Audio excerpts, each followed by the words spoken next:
사랑하는 성도님들, 오늘도 이 귀중한 시간에 함께 해주셔서 진심으로 감사드립니다. 혹시 이런 상황에 직면해 보신 적이 있으십니까? 정말 최선을 다했는데 더 이상 어떻게 해야 할지 모르겠다. 직장에서 아무리 열심히 해도 성과가 나오지 않아서 한계를 느끼시는 분들이 계실 것입니다. 자녀 교육에 모든 정성을 쏟았는데도 아이가 방향을 잃고 헤매는 것 같아서 무력감을 느끼시는 부모님들도 있으실 것입니다. 사업을 위해 밤잠을 줄여가며 노력했지만 계속되는 어려움에 내가 과연 할 수 있을까? 라는 의문이 드시는 분들도 있으실 것입니다.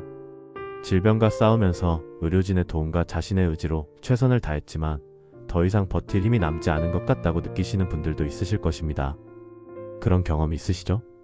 내 능력으로는 더 이상 어찌할 수 없는 벽에 부딪혔을 때의 그 답답함과 절망감 말입니다. 이제 정말 끝인가? 내가 너무 부족한 사람인가? 라는 자괴감과 함께 모든 것을 포기하고 싶은 마음이 들 때 말입니다.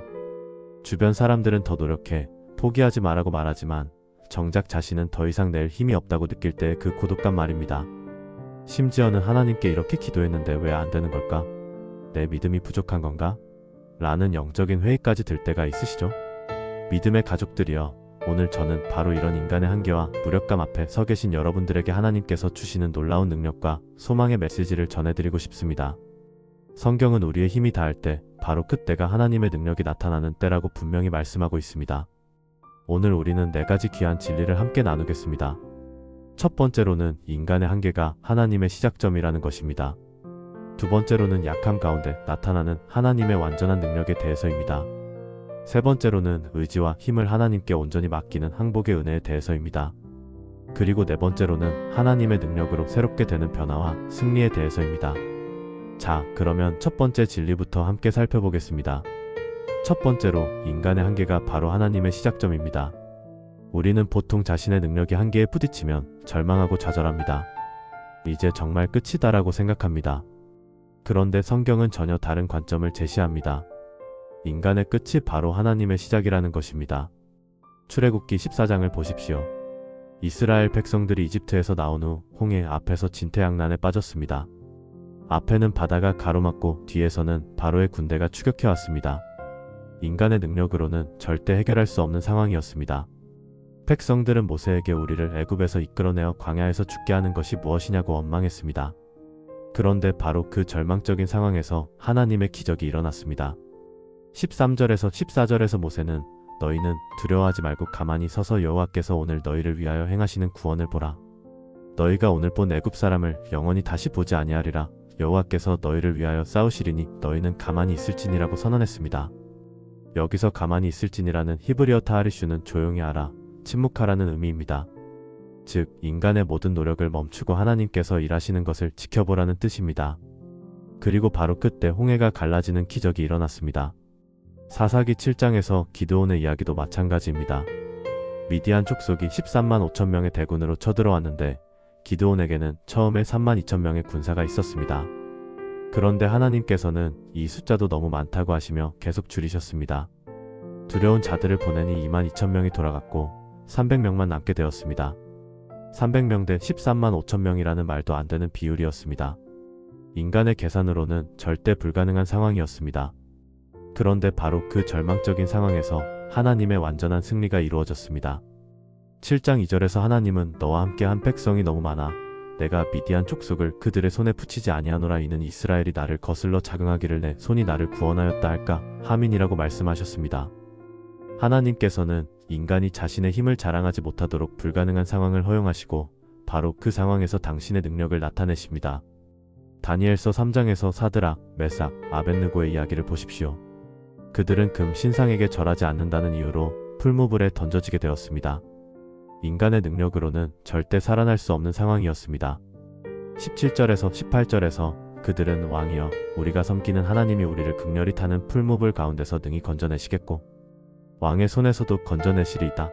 그렇게 하지 아니하실지라도 왕이여 우리는 왕의 신들을 섬기지도 아니하고 왕이 세우신 금 신상에게 절하지도 아니할 줄을 아옵소서라고 고백했습니다. 그들은 하나님께서 구원해 주실 것을 믿었지만 설령 그렇게 하지 않으셔도 끝까지 신앙을 지키겠다고 결심했습니다. 바로 그 순간 하나님의 기적이 일어났습니다. 풀무불 속에서 4사람이 걸어다니는데 넷째는 하나님의 아들과 같더라고 기록되어 있습니다. 저희 교회에 한 장로님이 계셨는데 사업이 연이어 실패하면서 빚더미에 앉게 되셨습니다. 아무리 노력해도 상황이 나아지지 않았고 마지막에는 집까지 경매에 넘어갈 위기에 처하셨습니다. 그때 그 장로님이 하나님 앞에 완전히 엎드려 하나님, 이제 제 힘으로는 안 됩니다. 모든 것을 주님께 맡깁니다. 라고 기도하셨습니다. 그리고 며칠 후 전혀 예상하지 못했던 곳에서 도움의 손길이 나타났습니다. 오래전에 도움을 준 적이 있던 분이 갑자기 나타나서 모든 빚을 대신 갚아주겠다고 제안하셨습니다. 그 장로님이 간증하시기를 자신의 모든 힘이 다했을 때 비로소 하나님의 능력을 경험할 수 있었다고 하셨습니다.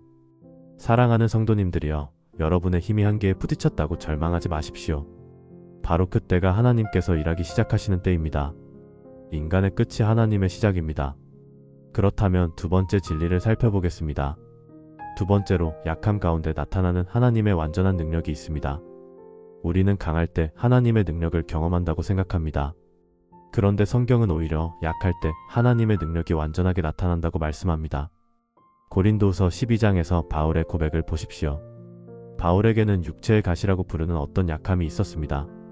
8절에서 이것이 내게서 떠나게 하기 위하여 내가 주께 3번 간구하였으나 라고 했습니다. 바울도 자신의 약함을 제거해달라고 간절히 기도했습니다. 그런데 하나님의 답변은 뜻밖이었습니다. 9절에서 내게 이르시기를 내 은혜가 내게 족하다. 이는 내 능력이 약한 데서 온전하여 짐이라 하신지라. 여기서 온전하여 짐이라는 헬라어 텔레이타이는 완전하게 이루어진다, 성취된다는 의미입니다. 즉 하나님의 능력은 우리가 약할 때 더욱 완전하게, 더욱 선명하게 나타난다는 것입니다. 그래서 바울은 놀라운 고백을 합니다. 그러므로 도리어 크게 기뻐함으로 나의 여러 약한 것들에 대하여 자랑하리니 이는 그리스도의 능력이 내게 머물게 하려 함이라. 그러므로 내가 그리스도를 위하여 약한 것들과 능욕과 궁핍과 박해와 공고를 기뻐하노니 이는 내가 약한 그때의 강함이라. 바울은 자신의 약함을 자랑한다고 했습니다. 왜냐하면 그 약함을 통해 그리스도의 능력이 더욱 크게 나타나기 때문입니다. 이사야 40장 29절에서 31절에서도 이런 원리를 볼 수 있습니다. 피곤한 자에게는 능력을 주시며 무능한 자에게는 힘을 더하시나니 소년이라도 피곤하며 곤비하며 장정이라도 넘어지며 자빠지되 오직 여호와를 앙망하는 자는 새 힘을 얻으리니 톡수리가 날개치며 올라감 같을 것이요 다른 박질하여도 곤비하지 아니하겠고 걸어가도 피곤하지 아니하리로다. 여기서 주목할 점은 피곤한 자, 무능한 자에게 하나님께서 능력을 주신다는 것입니다. 강한 소년도 피곤하고 힘센 장정도 넘어집니다. 그런데 여호와를 앙망하는 자는 새 힘을 얻습니다. 톡수리가 날개치며 올라가는 것 같은 초월적인 힘을 얻는다는 것입니다. 사무엘상 17장에서 다윗과 골리앗의 이야기를 보십시오. 골리앗은 키가 6규빗 반, 즉 약 3m에 달하는 거인이었습니다. 청동투구와 갑옷으로 무장했고 창끝만 해도 철 600세겔이었습니다. 반면 다윗은 어린 목동이었고 무기라고는 물매와 돌멩이 5개뿐이었습니다. 인간의 관점에서는 절대 불가능한 대결이었습니다. 그런데 다윗은 45절에서 이렇게 선언합니다.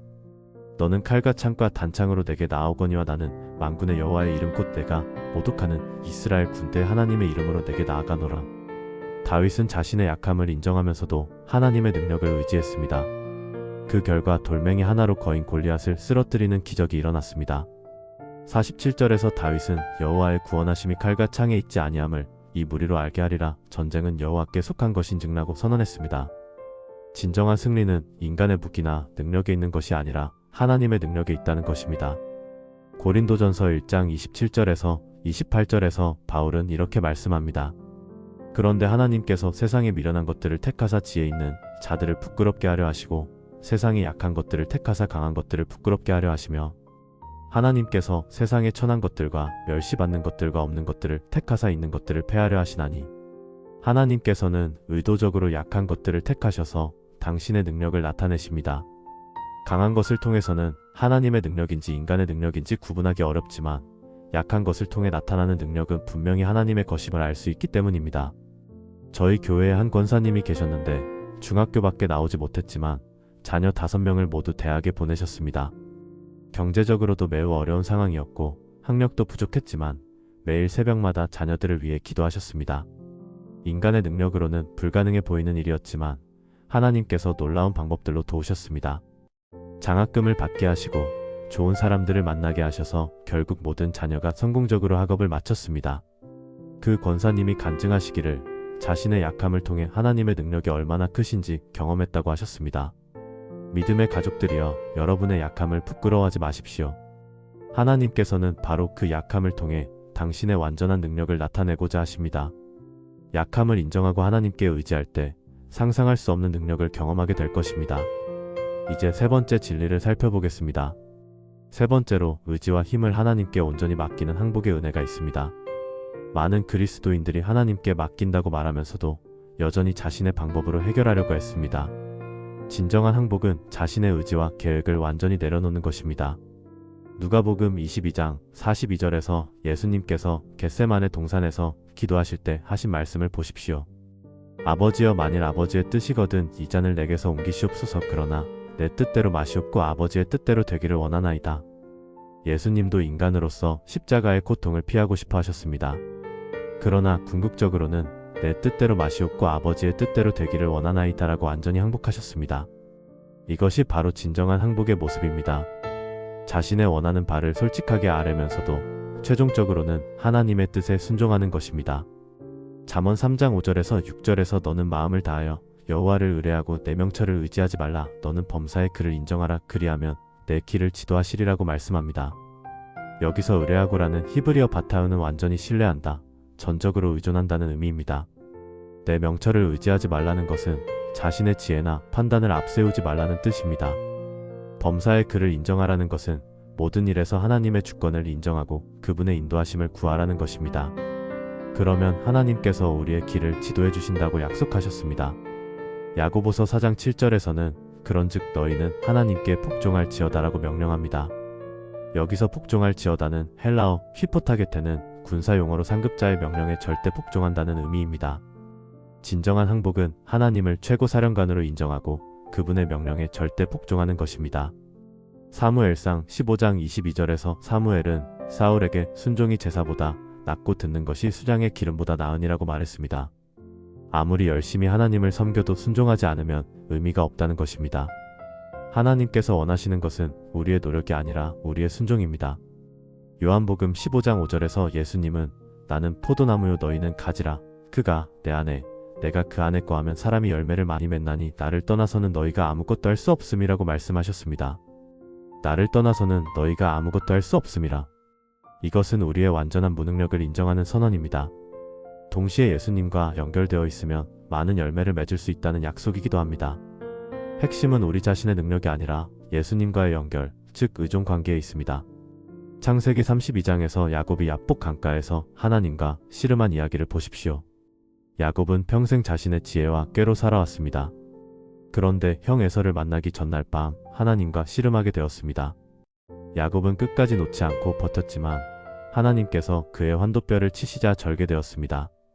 그때서야 야곱은 자신의 한계를 인정하고 당신이 내게 축복하지 아니하시면 가게 하지 아니하겠나이다라고 완전히 항복했습니다. 그 순간 그의 이름이 야곱에서 이스라엘로 바뀌었습니다. 내가 하나님과 사람들과 겨루어 이겼음이니라. 야곱이 진정으로 이긴 것은 자신의 힘으로 씨름해서가 아니라 완전히 항복했을 때였습니다.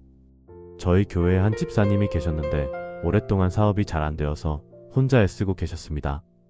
밤낮으로 뛰어다니고 온갖 방법을 동원했지만 상황은 나아지지 않았습니다. 그런데 어느 날 예배 중에 모든 것을 내게 맡기라는 말씀이 마음에 강하게 다가왔습니다.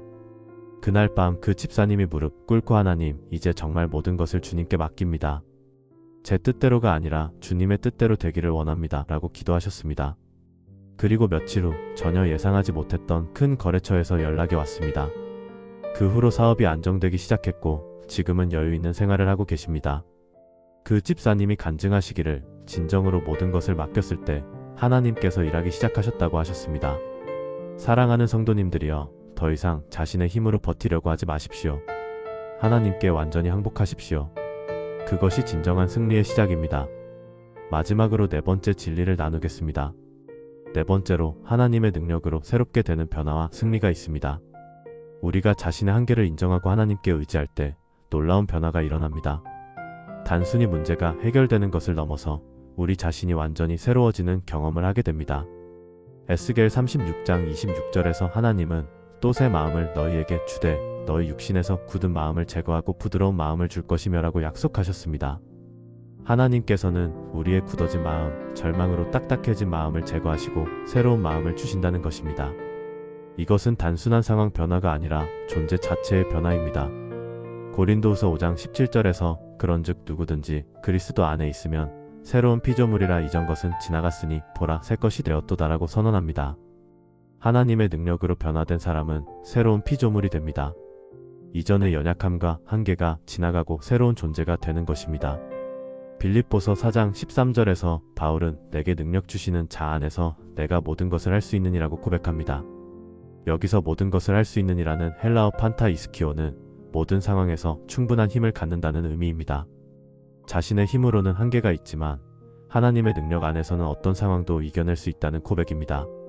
이사야 40장 31절에서 오직 여호와를 앙망하는 자는 새 힘을 얻으리니 톡수리가 날개치며 올라감 같을 것이요 다른 박질하여도 곤비하지 아니하겠고 걸어가도 피곤하지 아니하리로다라고 약속하셨습니다. 여기서 새 힘을 얻으리니는 히브리어 야알리프 코아흐인데 힘이 교체된다, 새로운 차원의 힘을 받는다는 의미입니다. 단순히 기존의 힘이 회복되는 것이 아니라 완전히 새로운 종류의 힘을 받는다는 것입니다. 톡수리가 날개치며 올라가는 것 같이 중력을 거슬러 올라가는 초월적인 힘을 받는다는 약속입니다.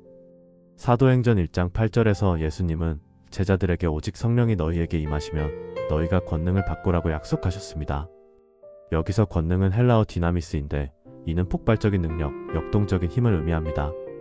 바로 이 능력으로 제자들은 완전히 변화되어 세상을 뒤바꾸는 역사를 이루었습니다. 베드로를 보십시오. 예수님께서 잡히셨을 때는 여종의 말에도 나는 그 사람을 알지 못하노라고 부인했던 연약한 사람이었습니다. 그런데 성령을 받은 후에는 수천 명 앞에서 담대하게 복음을 전하는 사람으로 변화되었습니다. 사도행전 4장 13절에서 그들이 베드로와 요한이 담대한 것을 보고 그들을 본래 학문 없는 범인으로 알았다가 이상히 여기며 또 그 전에 예수와 함께 있던 줄도 알고라고 기록되어 있습니다. 학문 없는 범인이었던 베드로가 담대하게 변한 것을 보고 사람들이 이상하게 여겼습니다. 이것이 바로 하나님의 능력으로 새로워진 모습입니다. 구약의 기드온도 마찬가지였습니다. 사사기 6장에서 처음 등장할 때 기드온은 나의 집은 므낫세 중에 극히 작고 나는 내 아버지 집에서 제일 작은 잔이다라고 자신의 연약함을 고백했습니다. 그런데 하나님께서는 그를 큰 용사라고 부르셨습니다. 그리고 실제로 기드온은 300명의 용사와 함께 13만 5천 명의 적군을 물리치는 놀라운 승리를 거두었습니다. 모세도 마찬가지였습니다. 출애굽기 4장에서 하나님께서 이스라엘을 구원하라고 명하셨을 때 모세는 나는 본래 말을 잘하지 못하는 자니이다라고 거절했습니다. 그런데 하나님의 능력을 받은 후에는 바로 앞에서 담대하게 내 백성을 보내라고 요구하는 지도자가 되었습니다. 이 모든 사람들의 공통점은 자신의 한계를 인정했다는 것입니다. 그리고 하나님의 능력에 의지했을 때 완전히 새로운 사람으로 변화되었습니다. 저희 교회에서도 이런 변화의 사례들을 많이 봅니다. 한 권사님은 극도의 내성적인 성격으로 사람들과 대화하는 것도 어려워하셨습니다. 그런데 남편이 갑자기 세상을 떠나면서 혼자서 자녀들을 키워야 하는 상황이 되었습니다. 처음에는 내가 어떻게 할 수 있겠느냐며 절망하셨지만 하나님께 모든 것을 맡기고 의지하기 시작했습니다. 그 결과 놀라운 변화가 일어났습니다. 적극적이고 담대한 성격으로 변하셨고 지금은 교회에서 여러 사역을 담당하고 계십니다. 자녀들도 모두 훌륭하게 성장했고 그분 자신도 완전히 새로운 사람이 되셨습니다. 또 다른 집사님은 사업 실패로 큰 좌절을 경험하셨습니다. 자신감을 완전히 잃고 아무것도 할 수 없을 것 같다고 생각하셨습니다. 그런데 하나님의 말씀을 붙들고 기도하면서 점차 회복되기 시작했습니다. 지금은 이전보다 더 큰 사업을 성공적으로 운영하고 계시며 무엇보다 하나님에 대한 확신과 믿음이 견고해지셨습니다. 한 청년은 성격이 소극적이고 자신감이 없어서 취업에도 계속 실패했습니다. 그런데 교회에서 기도하고 말씀을 배우면서 자신에 대한 하나님의 계획을 발견하게 되었습니다. 지금은 당당하고 적극적인 성격으로 변해서 직장에서도 인정받는 직원이 되었습니다. 이 모든 변화들의 공통점은 자신의 힘으로는 불가능했지만 하나님의 능력으로 가능해졌다는 것입니다. 사랑하는 성도님들이여, 여러분도 이런 놀라운 변화를 경험할 수 있습니다. 자신의 한계를 인정하고 하나님께 의지할 때 상상할 수 없는 새로운 모습으로 변화될 것입니다. 사랑하는 성도님들, 오늘 우리가 함께 나눈 4가지 진리를 다시 한번 정리해 보겠습니다. 첫 번째로, 인간의 한계가 바로 하나님의 시작점입니다. 우리의 힘이 닿을 때 바로 그때가 하나님께서 일하기 시작하시는 때입니다. 두 번째로 약함 가운데 나타나는 하나님의 완전한 능력이 있습니다. 우리가 약할 때 하나님의 능력이 더욱 선명하고 완전하게 나타납니다. 세 번째로 의지와 힘을 하나님께 온전히 맡기는 항복의 은혜가 있습니다. 진정한 승리는 더 강해지는 것이 아니라 하나님께 완전히 항복할 때 시작됩니다. 네 번째로 하나님의 능력으로 새롭게 되는 변화와 승리가 있습니다. 하나님의 능력에 의지하는 사람은 새로운 피조물이 되어 놀라운 승리를 경험합니다. 여러분, 정말 이런 진리들을 마음에 새긴다면 우리가 한계를 두려워할 이유가 어디 있겠습니까? 우리의 끝이 하나님의 시작이고 우리의 약함이 하나님의 능력이 나타나는 통로이며 우리의 항복이 진정한 승리의 시작이고 하나님의 능력으로 완전히 새로워질 수 있다면 우리는 어떤 한계도 뛰어넘을 수 있지 않겠습니까? 하박국 3장 17절에서 19절에서 선지자는 이렇게 고백합니다. 비록 무화과 나무가 무성하지 못하며 포도나무에 열매가 없으며 감람나무에 소출이 없으며 밭에 식물이 없으며 우리의 양이 없으며 외양간에 소가 없을지라도 나는 여호와로 말미암아 즐거워하며 나의 구원의 하나님으로 말미암아 기뻐하리로다. 주 여호와는 나의 힘이시라. 나의 발을 사슴과 같게 하사 나를 나의 높은 곳으로 다니게 하시리로다. 모든 것이 절망적인 상황에서도 나는 여호와로 말미암아 즐거워하며라고 고백합니다. 그리고 주 여호와는 나의 힘이시라고 선언합니다. 자신의 힘이 아니라 하나님이 자신의 힘이라는 고백입니다. 그 결과 나의 발을 사슴과 같게 하사 나를 나의 높은 곳으로 다니게 하시리로다라는 놀라운 약속을 받았습니다. 사슴은 가파른 절벽도 자유롭게 뛰어다니는 동물입니다. 하나님께서는 우리의 발을 사슴과 같게 하셔서 어떤 어려운 상황도 뛰어넘게 하신다는 약속입니다. 오늘 이 말씀이 여러분의 마음 깊은 곳에 새겨지기를 바랍니다. 지금 당장은 벽에 부딪힌 것 같아도 하나님께서 새로운 길을 열어주실 것입니다. 지금은 힘이 다한 것 같아도 하나님께서 새로운 능력을 공급해 주실 것입니다. 더 이상 자신의 힘으로만 버티려고 하지 마십시오. 하나님의 무한한 능력에 의지하십시오. 여러분의 약함을 부끄러워하지 마시고 오히려 그것을 하나님의 능력이 나타날 기회로 여기십시오.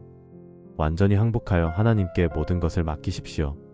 그러면 여러분은 이전과는 완전히 다른 새로운 모습으로 변화될 것입니다.